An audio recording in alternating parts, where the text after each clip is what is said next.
This is Brother Ron, and welcome to We All Be News Radio and TV, the news-free Dixie for the 21st century.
I want to ask you this, because I know we talked about this before. I mean, people just, I don't know, man, like this OJ thing, did this video thing, and I want to get your thoughts about that. Was he really, does it mean he really did something, or he just saying something? No. That they took that out of context. That was something that was just, he said, if I did it, it probably would have gone this way. It was for a book deal. Right. Now, let me tell you about that case. When I was a judge, I wasn't married at the time, so I had nothing better to do every evening except sit in the chambers for a couple hours to avoid rush hour traffic, right? Mm-hmm. So I taped every single scrap of that case, and I listened to it. I'll tell you this, I had recruited the person that was chief administrative judge for the L.A. County Superior Court to law school. And that person took me in the evidence room, and I got to look at all the exhibits as long as I want looking at them. I know some of the witnesses that were there. And the reason most of the American public thinks that OJ got away, well, not most, but a lot of it thinks he got away with something, is because of that sleaze, fake news Nancy Grace. She, from when I went through and talked to some court personnel later, said she'd come in every evening and ask what was going on. She wasn't concerned about the evidence. We saw what she said. It didn't match what was going on in the court. I would turn on the TV and she would say, devastating evidence against OJ. The DNA evidence was just conclusive. There's no way he can escape the consequences. So I said, that must have been bad.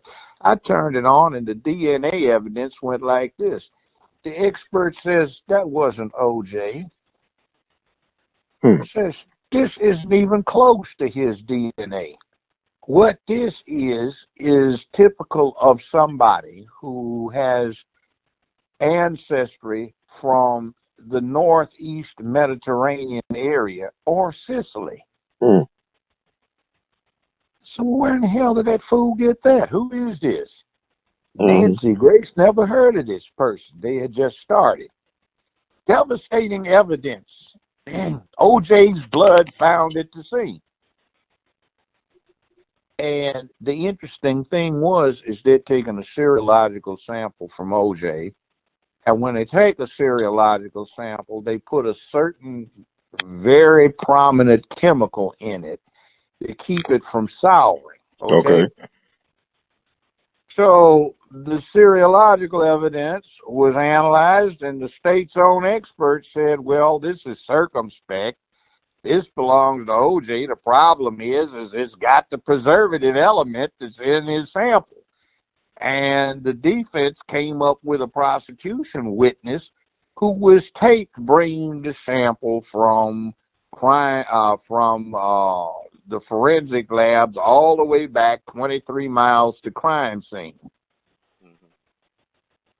So their own analyst said this isn't any original evidence. This must have been put here, planted here. Obviously, the state's own witnesses admitted it was probably planted. And then when they went back and looked at all of the video, they said, well, this guy's got the bag, the evidence bag for the serological samples.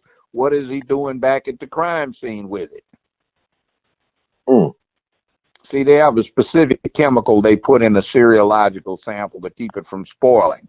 So they took a blood sample from OJ and they put it in there. So the state's expert testified this was the blood sample they took from OJ, and it was placed on the scene. There's one other sample in here that doesn't belong to either Goldman or Nicole. The other thing is a professional killed both of them. Two men. Right out there on the scene in the blood are two sets of footprints that don't belong to Goldman and Nicole. One person's wearing a size 9 and the other one's wearing a size 10.5. OJ wears a size 12. Big pool of blood. That's from the cut throat. There was one stab wound to the upper chest on both victims that severed the aorta and ruined or wrecked the top two chambers of each heart in question. And then somebody slit the throats from ear to ear, reached in with a pair of pliers and pulled the tongue out through the slit throat. That's what you call a Colombian necktie. Now, during the course of the trial, 2 people in the Federal Witness Protection Program testified from a remote location. That they thought that was a message to them to keep quiet. Why would they do that? Because one of them dated Nicole's sister. Right. And the message was directed to him. He said, if it does not fit, you must acquit. I talked to the guy who made the gloves, owned the company. His name's Richard Zuckerwar. He did a tracing of everybody's hand. The glove was a size L, that is size large. OJ wore a size XXL in that glove. He couldn't even get his hand in it. That's why Cochran says if it does not fit, you must acquit. But Nancy Grace wanted you to believe that glove fit him. It didn't, but you saw it on TV. That part was famous. Next thing is, remember the bloody socks found at the foot of the bed? Yeah. Well, Fuhrman planted it. You know how the jury made that determination? It was easy enough. Because LAPD is so prone to steal from the houses of the rich, which they did from OJ. That's how he got in trouble the second time, when he found stuff they'd stolen from his house at this flea market sale in Vegas. Well, they had a video crew go in with a clock going in the upper right part of the frame. So at 1:14, you see them close up. They pan the foot of the bed. There are no socks. None at all. 5 minutes later, this tape, which has audio on it, you can hear, "Excuse me, sir, who are you?" And you can hear somebody in the background. And they say, "Well, Detective First," "No, not First, Fuhrman. Detective Fuhrman, you have to leave the premises." "But I'm the first." "Sir, you have to leave or we'll have to escort you." Okay. About 5 more minutes, the camera pans back. Guess who's standing at the foot of the bed? Fuhrman. "Detective Fuhrman, didn't we ask you to leave the building? And what are you doing by the bed? You have to leave the bedroom, sir. Exit the house." You see him standing at the bed. Well, when crime scene comes through a half hour later, guess what? Right there where you saw Fuhrman standing, right there where at 1:14 there were no bloody socks. Almost an hour later, there were bloody socks. You saw Fuhrman standing right there. Fuhrman finds the wet glove under a half foot of dead leaves about 80 to 90 feet inside OJ's backyard in the dark over on a wrought iron fence. The glove that's supposed to be somehow connected with the crime fits him, but not OJ. Fuhrman had been over to visit Nicole 11 or 12 times before this happened. He was trying to date her. But Nancy Grace was talking about the devastating evidence. Blood found in the Bronco. The people that towed the Bronco said everybody working there went through it with a fine tooth comb. No blood at all. After it was locked up in a specially secured compound to which they did not have the key, they get the keys. The detectives open the lock. They go to tow the thing. It's full of blood. Dried blood 11 days later. Prosecution's own witness couldn't shake it. Another DNA expert testified that the sample they took did not exclude 96,000 people in the L.A. County area could have donated the sample. Nancy Grace said it was absolutely devastating. So when Johnny Cochran went through and did final argument, he just had the screen up in front of the jury, where on one half of the screen, you look at the foot of the bed, no bloody socks. 114's reading there. Hour later, you see the exact same scene, just about the same animal angle, bloody socks. And he played in between, replayed the evidence and admission. There's Fuhrman at the foot of the bed right there and being told to leave the room the second time. Okay, main problem. OJ went to a recital. So the state's proof, if you believed it, would have had to have had him going in there, and what's he going to do? Oh, baby girl, tell your baby sister if she hears mama screaming, it's just daddy killing her. They called a friend of mine who was an expert on knife killing. He said there's no way in the devil that somebody could have done this and gotten on an airplane, because they would have been covered with blood and it would have taken hours to get it off of him, off himself.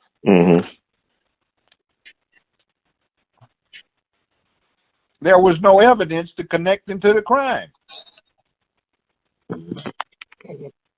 With no bloody socks that weren't planted, the glove fit Fuhrman, not OJ. Question is Fuhrman lived 28 miles from the scene, was off duty. What was he over there for 5 minutes after the killing occurred?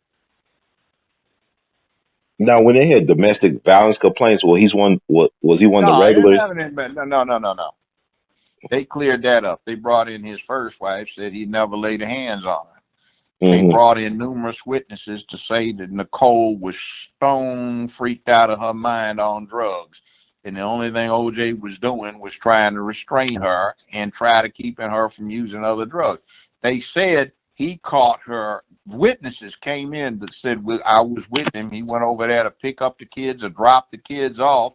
And he always had a practice of going in there first. And on several occasions, he caught her having sex right in the living room with somebody on the couch. And what is his reaction? He didn't even, you know what he did when he got mad? What? He said, why don't you go get a room and take one of these low-life junkies with you so the kids don't see you? If you need it, here's some money. One time he was supposed to put some money down in a drawer right there in front of the witness. If you need it, this is enough to go to a motel room. You need to stop hanging around with these broke fools who don't have any place to take you. You know, whatever.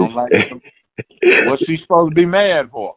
I mean, but it's not the image that's put out there about Nicole. But it sounds like she's like Sharon Stone in Casino and OJ's Robert De Niro. Everybody in West LA and West Hollywood, there was a drug dealer, a whole lot of money. She was known as what they called a fag hag. That's what they called her. And she hung around on Santa Monica Boulevard on the Boys Club. She was famous for dispensing good drugs, and she owed every drug dealer around a whole lot of money.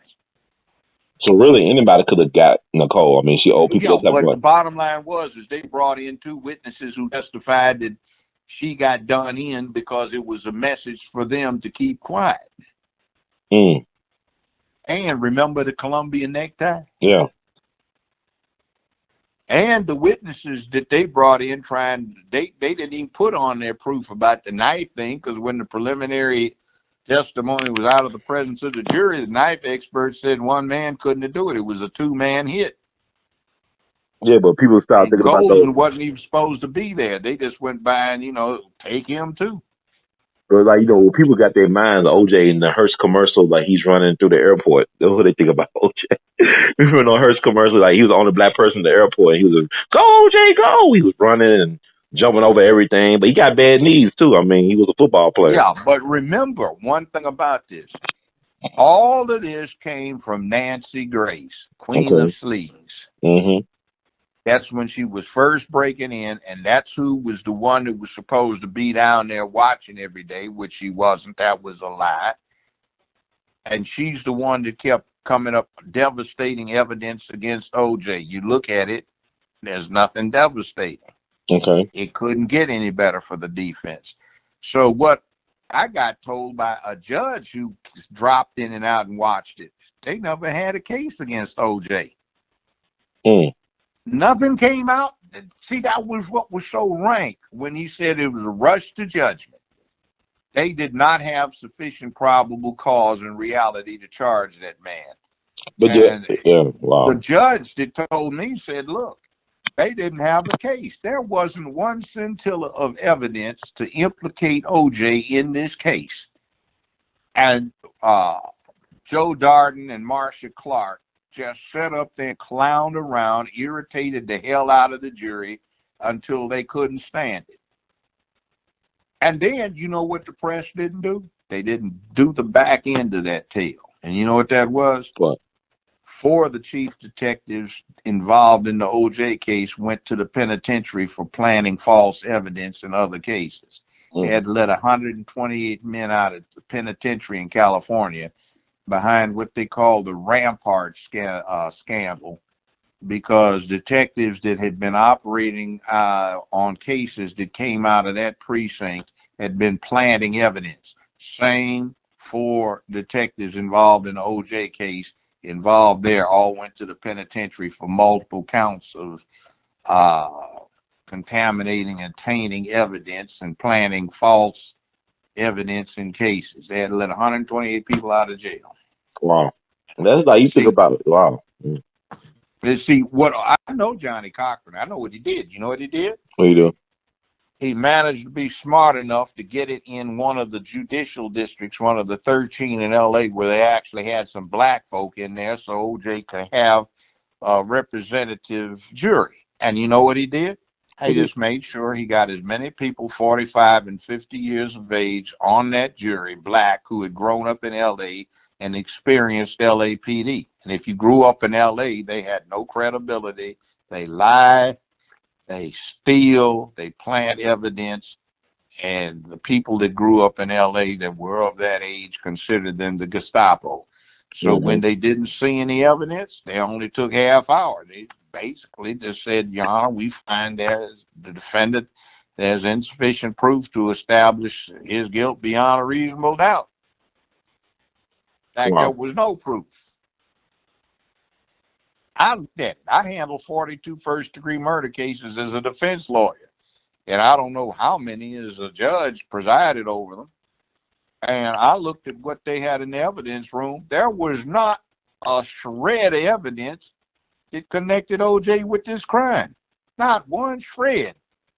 But I remember from taping it that Nancy Grace said there was, and that's all the public got.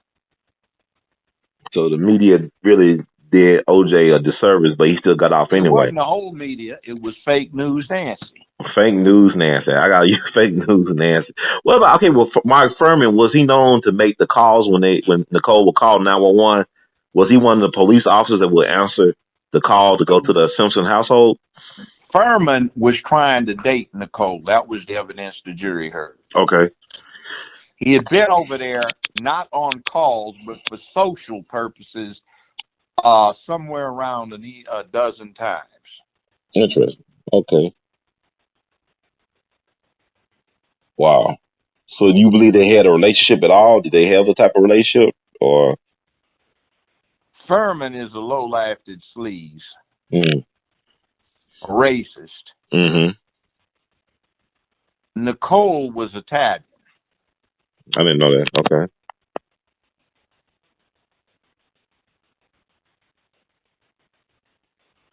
Evidence was she was prone to hysteria and was a stone straight up junkie.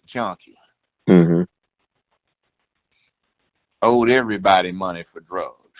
See, that's the thing. The media would not throw her under the bus like that. They won't. They will not portray her like that. You got to do some research on her background.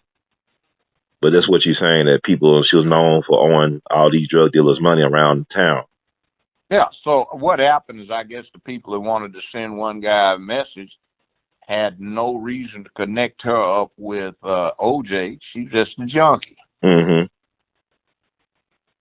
And do remember that OJ's first wife testified, they had their differences, but he never laid a hand on her. Then, from my understanding, OJ's father was a cross-dresser, a homosexual. I have no idea. That's how they portray him. I mean, I saw these documentaries, and I know you can't believe everything you see or read, but that's basically like. I had no idea. I actually knew him from college. The OJ? Straight up dude, yeah. Straight up dude, personable, easy to get along with.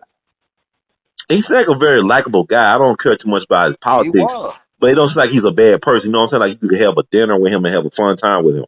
That's what I get from OJ. Well, I mean, he's a good conversationalist. I mean, he's a likable guy. Yeah, that's what I get from him. I don't see him like some evil person. I don't know. I'll say this. Mm-hmm. Football players tend not to do that kind of violence they were accusing him of. You know why? Why? They get all they want on the football field and they ain't mad at anybody. Mm-hmm.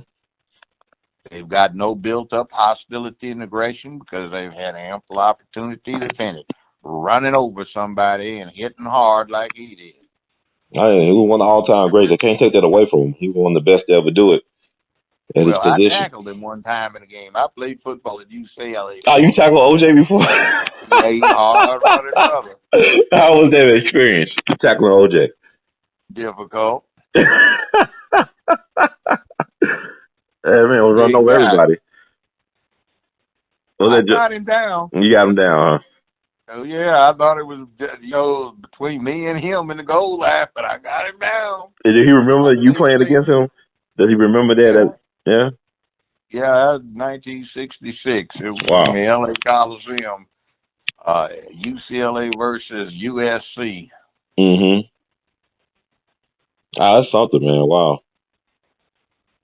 But I didn't play football past that. I didn't have any ambition to be a defensive back. I had other things to do. I said, I'm not going to wind up a pro. I ain't that good. Well, I think you made the right decision. Yeah. And in those days, we had a coach from Tennessee, Prothrow, who was, let's say it politely, a cultured racist. Of course. Mm-hmm. Now, this is UCLA. 1930s, they had Kenny Washington at quarterback. He was first brother to play in the NFL with the Rams. They had Don Barksdale as the wide receiver. He's the first brother to play in the NBA with the Lakers. They had Jackie Robinson, who was the halfback, first brother to play with the Dodgers in Major League Baseball. They had three blacks in the backfield, a black good couple on the line. And in the 60s, they had fewer black folk on the UCLA football team, which was a total of 4 than they had in 1936, 37, 38, 39. Mm-hmm. Wow. Crazy. Yeah. Yeah, man. And he was from Tennessee. He had a guy that came in, played halfback from Compton High School. His name was Mickey Curtin. Mm-hmm. Nice guy. Mickey could run his behind off. Wasn't very big, but he could run. So they had the white guys in there in the backfield, and they'd go dive into the line, and it would be 3rd and 14, and they would have a pass out wide to Mickey Curtin. He'd pick up the first down. They'd take him out, And then they'd give to the other two. They'd dive in the line, get nowhere, lose yards. They'd give it to Mickey. He'd pick up 27 yards running. And then he'd get down to the 6-yard line, and they'd take him out the game, put one of the white folk in. And, you know, they'd get the touchdown, and he wouldn't get any credit. Mm. Yeah, I played Frosh, and I was the leading ground gainer for the team. You know, didn't play hardly any quarters, but, you know, even though I was a leading offense element for their freshman team, you know, I didn't get to start. So I just say, screw this. They wanted me to redshirt. I wasn't about to do that. Wow. Well, you did the right, I think, like I said, you made the right decision. Yeah. But, yeah, it is what it is. That was the 60s. Howsoever, we owe Nancy Grace, you know, the favor of making America think O.J. got away with something by her reporting. She was the only one that was going down there after the first couple of weeks. Mm-hmm. And she just lied through her miserable teeth over and over and over again. One thing I'll never forget, you remember that Casey Anthony thing? Yeah. It took about 4 years to go to trial. Well, I can remember tapes of Nancy Grace being in that woman's front yard or the family home with a loud hailer haranguing people that were crowded around talking about they needed to abolish the Fifth Amendment because the public had a right to know what happened. It was more important than any defendant's right to silence. Now, that's somebody who's supposed to have been a prosecutor. This gives you an idea about justice in America. Sleeves like that was in charge of, you know, delivering the state side of justice. That's just not a good thought. Wow. I mean, it's just bad. But it's like it is. She built that case up to sound like they had an ironclad case on Casey Anthony. And other than the fact that Casey Anthony was a white woman, you know, they would have had a worse problem with it than they did with O.J. But like the jury said, we didn't hear any evidence. We didn't hear about when this child turned up missing, where they were when they turned up missing, what the cause was, how she died, where she died, or if she was even dead. Yeah. There was nothing to put the defendant in any place where this could have happened. There was an alternative explanation for everything. It was all circumstantial, and like the judge said, well, you have to acquit if there is any reasonable alternative to the proposition offered by the state. You know, so we did our duty. I see. What about Go ahead. What do you think about Jeffrey Toobin? That's another guy. I mean, for CNN, legal analyst, like he made a career boost off the O.J. trial too. Oh, that just blood in the water, sharks. No principle. Yeah. And frankly, to this day, I've got a fraternity connection with Darden, but we think that was such a great embarrassment, that pathetic performance he put on in that courtroom, and then him crying and blubbering all over the place because O.J. walked. Oh, come on. How unprofessional.